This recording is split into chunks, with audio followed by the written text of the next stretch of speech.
Before we get into this deck profile, I want to give a quick update. At the time of recording this video, I went ahead and mentioned that I went to a 5-round local tournament and I went X01. My one draw was in the mirror match against a player named Ashik Nabit. He is my Sky Striker mentor and he inspired me to play the deck. Any questions I have about Sky Strikers, I often go to him. He went day 2 at YCS Pasadena for the remote duels and even had a feature match. So I just wanted to give a quick shout out to him. Hello YouTube, vParsa here, and I'm profiling an update to my Sky Striker deck. Now, I would have really liked to have uploaded this video next week after YCS Pasadena and provide updates on how I did. Unfortunately, however, that tournament did get canceled, and my thoughts could be a whole separate video, but I'm focusing on the deck profile only. And since the last video, it was winter break in December, and I took this deck to a lot more locals to practice with. And I made a few changes along the way, but one thing that didn't change was the overall performance. I still did very well with this deck. My biggest accomplishments were going to a very competitive locals about an hour away, where most of our players in Georgia, I live in Georgia, most of the players who top our regionals in the past go there, and I went X01 with this deck. And there were some pretty good matchups I had. There was a Sword Soul. I went against 2 Sword Soul decks. I went against 1 mirror match. And after that, some other locals. There have been Lyralisk and Flunderies, and I've beaten all those decks. And also last night, my locals that my team and I go to, we hosted a box tournament, and I went X01. I got first place. So profiling some updates, and if you want to play this deck, I highly suggest it. It's very, very good. Again, my profile, however, does not play DPE, so if you're looking to play that card, then my video is not for you. But if you can't afford that engine and you still want to play Sky Strikers, then keep watching.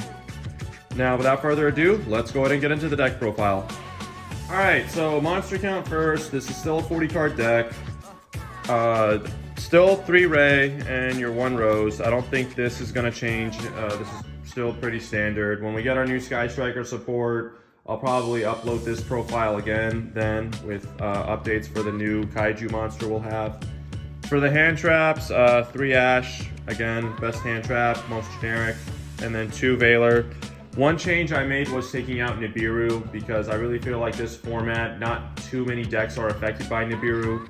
Sword Soul can be, but that deck, there's plenty of moments that deck just plays a bunch of back row and summons like 1 to 2 or 3 times.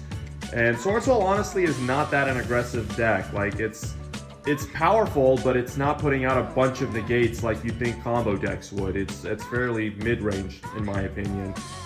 And I just don't think too many hand traps are needed. I think this is a very good, healthy format to not have to play a whole bunch of hand traps. So that's it for the monster count.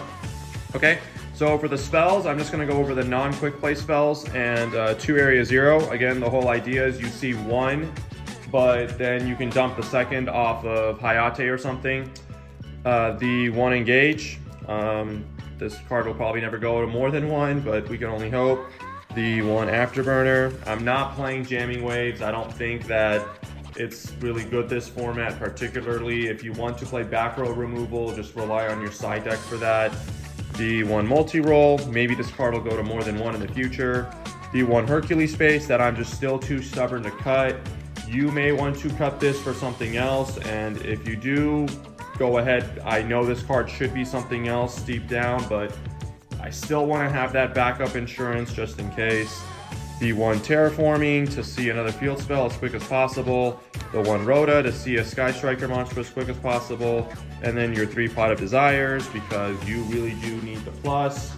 If you banish Engage, so be it. This deck was still good without Engage, and it can still be good if you banish Engage off of Desires.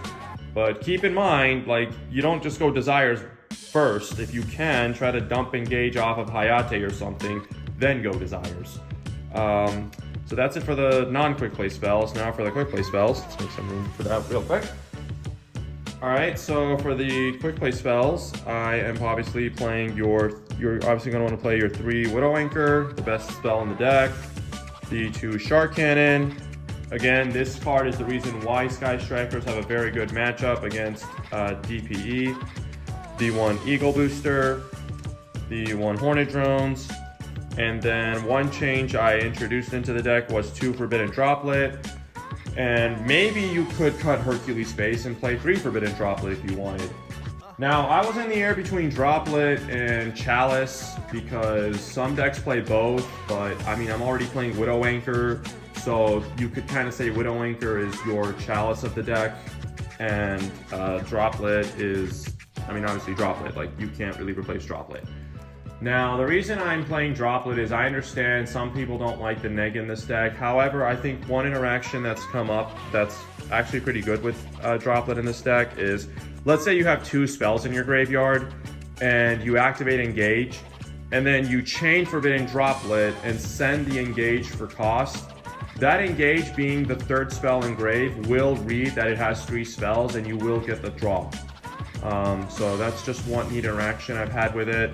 But honestly, some decks are still playing Dragoon, and I still wanted an out to that card. And that came up in the 5-round tournament where my opponent had Dragoon. I top-decked Droplet, and I broke his board after that. And that's it for the spells. Let's get into the traps. Okay, trap cards. 3 Tikaboo, because it's amazing this format. All the good decks are of a singular type. So Sword Soul, all worms. Flunderies, mostly winged beasts. Sky can come up in the mirror match every now and then. Trying to think what else. Flunderies, all winged beasts. So the list goes on. It's probably not that good against Invoked, but again, you side it out. The 3 Solemn Strike, because you have to be able to say no to certain things, and it's still very powerful. The 3 Infinite Impermanence, because again, you want to play on your opponent's turn. And also you want to shut off pesky floodgates like Anti-Spell Fragrance and Imperial Order. And then one change I'd probably make is I'd cut Torrential Tribute to 2, just to make room for cards like Forbidden Droplet. But honestly, I would take out Torrential Tribute. I've won plenty of times without it. And if I'd actually replaced Torrential Tribute with anything, it'd probably be Ice Dragon's Prison. And that's it for the trap and main deck count. Again, 40 cards. So let's get into the extra deck. Okay, extra deck still hasn't changed. Most of it's standard. 3 Kagari, 3 Hayate, and then 3 Shizuku. You definitely want to be playing 3 Shizuku in this version because, again, if Engage gets banished off of Desires, you really do rely on these guys to hold their weight for the rest of the deck and getting your spells to your hand. Then the Kaina, and then the Zeke, again, pretty standard. Then the flex spots, probably Phoenix, Unicorn, Ningirsu, and then Axis Code Talker. Again, I don't play Hulk. I don't think Hulk is needed, but if you want to play that package, go ahead. One change I might make is take out Ningirsu for maybe something like BLS, because there are a lot of high-level monsters in the game currently, and if you steal one of them with Widow Anchor, or even Reborn one of them with Shark Cannon, why not go into an untargetable, undestructible Link 3 that has awesome effects? I'm trying to get my hands on a BLS. I'd really like a Ghost Rare if I could, though, but that's probably one change I'd make to the extra deck. Let's get into the side deck. Alright guys, so I didn't profile my side deck last time, and this time I'm gonna go ahead, just because side decks always change within locals, but I've built this side deck to really go against the meta. I don't build the side deck to go against rogue decks.